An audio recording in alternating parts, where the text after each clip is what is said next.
60 million adults, 30% of our adult population, are considered to be obese. It's a nationwide problem. The research tells us has doubled since 1980. It's not fun to be fat, but it's important to, be healthy. I really have no problem with the weight itself. It's just how it presented itself. Because weight itself, I don't feel is unhealthy. It's just how it looks. Everyone wants to be wanted. Everyone wants to be noticed. So I would say that there are some times where you do have to worry about what other people do think.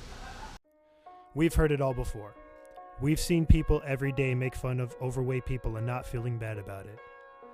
There are many health problems in the United States today, but this particular one stands out above the rest and has reached epidemic status. This condition is called obesity. With a body mass index of over 30 kilograms over meters squared and a waist measurement exceeding 40 inches, congratulations, you are considered to be obese by the NHBLI, which is the National Heart, Lung, and Blood Institute. If a person is not careful with how they eat, some of these health risks can result.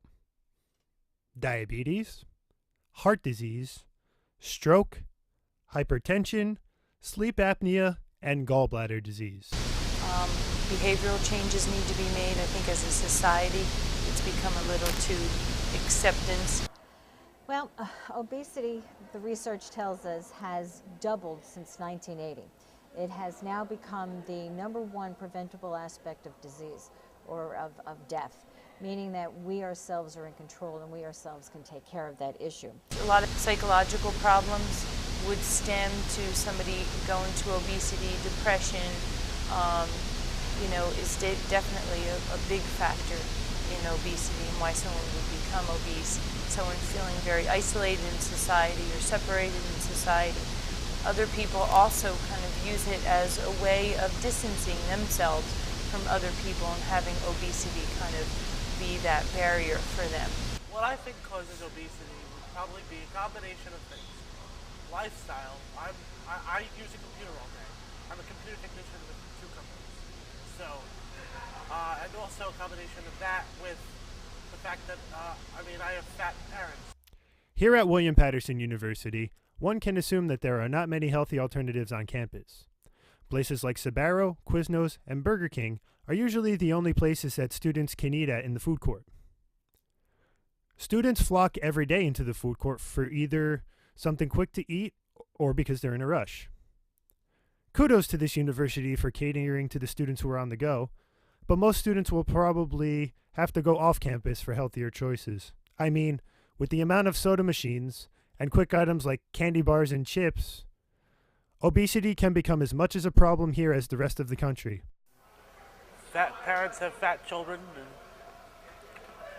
Asian people have Asian children, African Americans have African American children. Trying to identify for those kids who are obese what their triggers might be, where they then use food. Why are they always reaching for food, for comfort food, or whatever the case may be? And I think when it reaches into children's, like it has at this stage, we really need to make behavioral changes as a whole society. Perhaps obesity can be hereditary due to overweight parents. However, in the past 30 years, the occurrence of overweight and obese children has doubled, and a new estimate says that 1 in 5 children are indeed overweight. This could be attributed to all of the junk food that is out on the market that parents feed their kids because they do not like many of the healthy foods out on the market today. Children are more at risk to be overweight if they are Hispanic, African American, or Native American. 35 to 40% of these children are overweight. The heaviest children are only getting heavier and can suffer from psychological conditions such as depression and poor body image if not controlled properly. Also, type 2 diabetes and early puberty can result if, once again, this problem isn't properly treated. Children can be hereditarily obese, but with the food choices kids have, along with their eating patterns, children can also become obese. For the sake of children, we as Americans need to control this epidemic of obesity. In the same token, William Paterson needs to better cater to their obese students. Dana Jacko and Marianne Edmond have their estimation